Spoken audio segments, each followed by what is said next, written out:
So 1977లో బాబు cinema release అయిన తర్వాత బాగా రికార్డ్స్ బాగా కలెక్షన్లు వచ్చాయి. అదే టైంలో ఆ స్పాన్లో కె విశ్వనాథ్ గారి జీవనజ్యోతి సినిమా రిలీజ్ అయినప్పుడు మీ సినిమా కలెక్షన్లు కొద్దిగా తగ్గాయి అని చెప్పి మీరే ఒక ఇంటర్వ్యూలో చెప్పారు. అంటే కాస్త డిసప్పాయింట్ అయ్యారు మీరు ఆ టైంలో అని చెప్పారు. సో దాని తర్వాత ఎక్స్పీరియన్స్ నా సినిమా అంటే ఇలా ఉండాలి అని ఒక స్టాండర్డ్ ఏమన్నా అనుకున్నారా మీరు? నిజంగానమ్మా నాకు విశ్వనాథ్ గారి పిక్చరు, బాపు గారి పిక్చర్ అంటే చాలా ఇష్టం. మొదట్లో అస్టాండర్డ్ కొన్నప్పుడు ఆదుర్ సుబ్బారావు పిక్చర్లు సాంగ్స్ టేకింగ్లో నా సినిమా బాగుంది 50 డేస్ వరకు బాగా ఆడుతుంది. ఈ లోపల జీవన్ జ్యోతి రిలీజ్ అయింది. నేను యాజ్ విశ్వనాథ్ గారి ఫ్యాన్ లాగా ఆ సినిమాకి వెళ్ళాను. ఎప్పుడైతే వాణిశ్రీతో ఆ సెంటిమెంటల్ పార్ట్ వచ్చిందో zoo zoo zoo zoo zoo zoo zoo zoo zoo zoo అని పాట ఉంటుంది. ఆ పాట రాగానే ఒకటే అనుకున్నా, మన థియేటర్లో ఈ ఒక్క పాట కోసం మన థియేటర్లో వాళ్ళందరూ కూడా జూ జూ జూ అంటే విశ్వనాథ్ గారి థియేటర్కి వెళ్ళిపోతారు అని స్పోర్టివ్గా తీసుకున్నామ్మా. తీసుకుని ఆయనతో కూడా నేను షేర్ చేసుకున్నా. ఎందుకంటే అప్పటి నుంచి ఆయన అసలు ఫ్యామిలీను ఇళ్ళు ఇయ్యే తప్ప నేనే కులుమన వెళ్ళి అక్కడికి వెళ్ళి ఇక్కడికి వెళ్ళి ఆయనలాగా తీయాలనుకునేవాడు. కానీ మళ్ళీ నెక్స్ట్ పిక్చర్కి మళ్ళీ కాశ్మీర్ అని ఇదని అదని రెస్పాన్సిబిలిటీ అంటే ఆడియన్స్కి చాలా రోజులు రాజమౌళి కూడా ఫాలో అయ్యాడు. ఒక పెద్ద పిక్చర్ తీస్తే నెక్స్ట్ చిన్న పిక్చర్ తీసేవాడిని. అవును. బాబు తర్వాత జ్యోతి తీశాను, అడవి రాముడి తర్వాత కల్పన తీశాను. అచ్చా, అట్లా పెద్ద సినిమాలని చిన్న సినిమాలని రెండు బ్యాలెన్స్ చేయడం మీ స్కిల్. జయసుధ ఇట్లా చేసుకుంటా ఉంటే అడ్వాంటేజ్ ఏంటంటే చాలా రోజులు రాజమౌళి ఫాలో అయ్యాడు. కానీ వన్స్ మగధీరాను బాహుబలి అయిన తర్వాత ఇక అతని చేతుల్లో లేదు. చచ్చినట్టు ఇంకా పెద్ద సినిమా తీయాల్సింది. అంటే ప్రత్యేకంగా దాని వెనకాల రీజన్ ఏంటి? ఒక పెద్ద సినిమా, ఒక చిన్న సినిమా. అంటే చిన్న సినిమా అప్పుడు రాఘవేంద్రరావు సినిమా అంటారు, పెద్ద సినిమా అన్నప్పుడు ఆ పేరు ఉంటుంది. అంటే హీరో పేరు ఉంటుంది తప్పని కదా నేను చెప్పేది. మెయిన్గా అంటే రాఘవేంద్రరావు సినిమా చూడాలి, లేకపోతే దాసరి నారాయణరావు సినిమా చూడాలి. ఇప్పుడు ఏంటంటే రాజమౌళి సినిమా చూడాలి, సుకుమార్ సినిమా చూడాలి. అన్నీ అందరూ మీ స్టైల్ ఆఫ్ ఫిల్మ్ మేకింగ్లో రాఘవేంద్రరావు గారు ఒక గ్రాండియర్ ఉంటుంది. ఒక విజువల్ స్టోరీ టెల్లింగ్ని మీరు అద్భుతంగా విజువల్స్ రూపంలో కానీ ఫ్రేమ్ సెట్ చేయడంలో కానీ మీ మార్క్ మీదే. అదే ఇందాక మీరు అన్నట్లు పెద్ద సినిమా అయినా అద్భుతంగా ఉంటుంది, చిన్న సినిమా అయినా బీభత్సంగా ఉంటుంది. ఆ ఎక్స్పర్టైజ్ మీకు సాధ్యం అంతే. నేను నిన్న క్వశ్చన్ అడుగుతాను. జ్యోతి తీశాను, దేవత తీశాను, బొబ్బులి బ్రహ్మను తీశాను, అన్నమయ్య తీశాను, తర్వాత ఇక ఫ్యామిలీ డ్రామాలు చాలా తీశాను, చాలా ఎమోషనల్ సబ్జెక్టులు అన్నీ. ఇన్ని సినిమాలు తీసి దాని గురించి మాట్లాడితే రాఘవేంద్ర పాటలు బాగా తీస్తారంటారు. కారణం ఏంటి నువ్వు చెప్పాలి. అడు చూపిస్తావా? అలా అని కాదు, బట్ అంటే అదే నేను చెప్తున్నాను కదా, ఏ ఫ్రేమ్కి ఆ ఫ్రేమ్ స్పెసిఫిసిటీ ఉన్నా light travels faster than sound అంటారు కదా.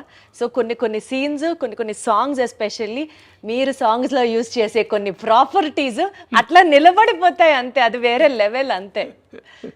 అంటే అది మెయిన్ తెలివితేటలను డామినేట్ చేసి అంటే ఇంకా మా మైండ్ని డైవర్ట్ చేసేసి మీరు చూపించే ఆబ్జెక్ట్స్, ఎస్పెషల్లీ ఫ్రూట్స్ యూసేజ్ కానీ, ఎస్పెషల్లీ ఫ్లవర్స్ యూసేజ్ కానీ మీ తర్వాతే అంతే, ఇంకా అందులో తిరుగులేదు. పూజ్యులు వెంకయ్యనాయుడు గారు కూడా ఎప్పుడైనా స్టేజ్ మీద స్వర్ణ భారత్ అనే అవును ఒక ట్రస్ట్ నడుపుతున్నారు. బాగా చాలాసార్లు వెళ్ళాను, బాగా నడుపుతున్నారు, బ్రహ్మాండంగా ఉంటుందని.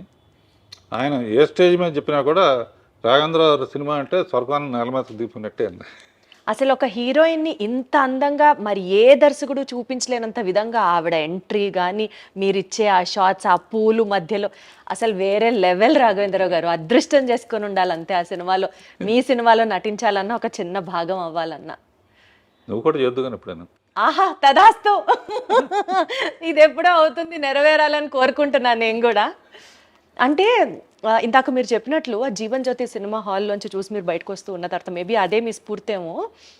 లేడీ ఓరియంటెడ్ సినిమాలు జ్యోతి, ఆమె కథ, అమరదీపం ఇట్లాంటివి మీరు చేసినప్పుడు అప్పట్లోనే లేడీ ఆడియన్స్ని, ఫ్యామిలీ ఆడియన్స్ని కూడా టార్గెట్ చేయాలి అని అనిపించిందా మీకు? ఒక స్ట్రెచ్లో ఆ సినిమాలు తీసుకుంటూ వచ్చారు. అట్లా అనిపించే ప్లాన్ చేశానమ్మా. ఎందుకంటే జ్యోతి అయిన తర్వాత చాలామంది నాకు అన్నీ అటువంటివి ఆఫర్ చేశారు.